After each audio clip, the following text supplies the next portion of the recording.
ফেসবুকের pay out setup কীভাবে করতে হয় এই ভিডিওতে সম্পূর্ণ দেখানো হবে। আসসালামু আলাইকুম গাইস, আপনি যদি আপনার ফেসবুকের পে আউট সেটআপ করতে চান তাহলে ভিডিওটি কন্টিনিউ করুন। আর যদি ভিডিওটি ভালো লাগে লাইক কমেন্ট সাবস্ক্রাইব করে পাশে থাকবেন। ধন্যবাদ। চলুন শুরু করা যাক। প্রথমে আপনাকে ফেসবুকের অফিসিয়াল অ্যাপটি ওপেন করতে হবে। এরপরে প্রফেশনাল ড্যাশবোর্ড দেখতে পাচ্ছেন, এখানে ক্লিক করবেন। ক্লিক করার পরে আপনাকে উপরে দেখবেন যে এই ডান সাইডে কন্টেন্ট মনিটাইজেশন নামে একটা টুলস আছে, আমি আর মার্ক করে দেখাচ্ছি। এইটাই ট্যাপ করবেন। ট্যাপ করার পরে আপনাকে পে আউট সেটআপ এরকম একটি অপশন আসবে। এখানে কন্টিনিউ বাটন দেখতে পাচ্ছেন, এই কন্টিনিউ বাটনে আপনাকে ক্লিক করতে হবে। ক্লিক করার পরে এখানে আপনাকে যখনই এই কন্টিনিউ বাটনে ক্লিক করবেন তখন আপনাকে এরকম একটা ইন্টারফেসে নিয়ে আসবে। এখানে উপরে দেখতে পাচ্ছেন কয়েকটি ধাপ আছে, কয়েকটি ঘর আছে।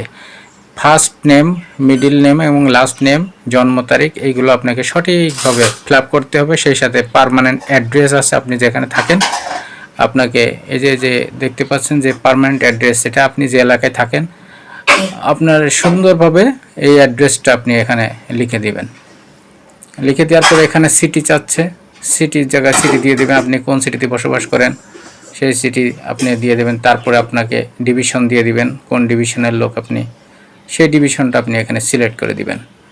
এরপরে আপনাকে যে কাজটি করতে হবে, phone number, GIP postal code, অর্থাৎ ভোটার আইডি কার্ডের পিছনে দেখবেন একটা পোস্ট কোড আছে, ওই কোডটা এখানে বসিয়ে দেবেন।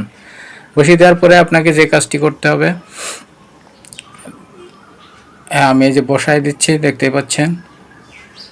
তারপরে আপনার ফেসবুক আইডি খোলার সময় যে ফোন নাম্বারটি দিয়েছিলেন সেই ফোন নাম্বারটি এখানে লিখে দিবেন। তারপরে আপনাকে নিচে ইমেল অ্যাড্রেস, এখানে ওই খোলার সময় যে ইমেল অ্যাড্রেস দিয়ে খুলছিলেন ওটা দেওয়ার পরে আপনাকে এরকম একটা ইন্টারফেসে নিয়ে আসবে। আপনি টিক মার্ক দেবেন। তারপরে আপনাকে এখানে নেক্সট অপশনে ক্লিক করতে হবে। করার পরে আপনাকে এখানে দুইটাই দেখো, একটা আছে লিঙ্ক ইওর পে আউট, এটা না দিয়ে আপনি উপরেরটা সিলেক্ট করবেন। তারপরে লিঙ্ক পে আউট মেথডে ক্লিক করবেন। তারপরে আপনার ব্যাংকের সুইফট কোড এখানে আপনাকে প্রবেশ করাইতে হবে। ব্যাংক থেকে সুইফটের আগে নিয়ে রাখবেন। তারপরে আপনার অ্যাকাউন্ট নাম্বার দিবেন। অ্যাকাউন্ট নাম্বার দেওয়ার পরে আপনাকে এরকম একটা ইন্টারফেসে নিয়ে আসবে। আপনি লিঙ্ক পে আউট মেথডে ক্লিক করবেন। ক্লিক করার পরে আপনাকে নেক্সট স্টেপে চলে আসবে, অ্যাড টেক্সট ইনফো। এখানে আপনাকে একটু সময় নেবে। তারপরে আপনাকে যে কাজটি করতে হবে, এই যে দেখতে পাচ্ছেন এমডি হিসাবে চালিয়ে যান, এখানে আপনাকে ক্লিক করতে হবে। ক্লিক করার পরে আপনাকে এইরকম একটা ইন্টারফেসে আসবেন। এখানে আপনি যে কাজটা করুন, উপরেরটা ইন্ডিভিজুয়াল এটাই ক্লিক করবেন, ইন্ডিভিজুয়ালি ক্লিক করবেন। তারপর আপনাকে এখানে দুইটা নিচেই অপশন আসবে, এটাকে আপনাকে দুইটাই নো করে দিতে হবে। প্রথম অপশন নো করলে পরেরটাও আপনাকে, এই যে প্রথম অপশন আপনি নো করবেন, তারপরেরটা আসবে, এখানেও আপনাকে নো করতে হবে। নো করার পরে আপনাকে নেক্সট অপশনে ক্লিক করার পরে এরকম একটা ইন্টারফেসে আসবে। আসার পরে আপনাকে এরকম নেক্সট অপশনে আবারও ক্লিক করতে হবে। করার পরে এখানে দেখবেন যে উপরে সিটি টিটি সব কিছু ঠিক আছে। আপনাকে ঠিক থাকলে নেক্সট অপশনে আবার ক্লিক করতে হবে। ক্লিক করার পরে দেখতেই পাচ্ছেন একটু সময় নেবে লোডিংয়ের জন্য।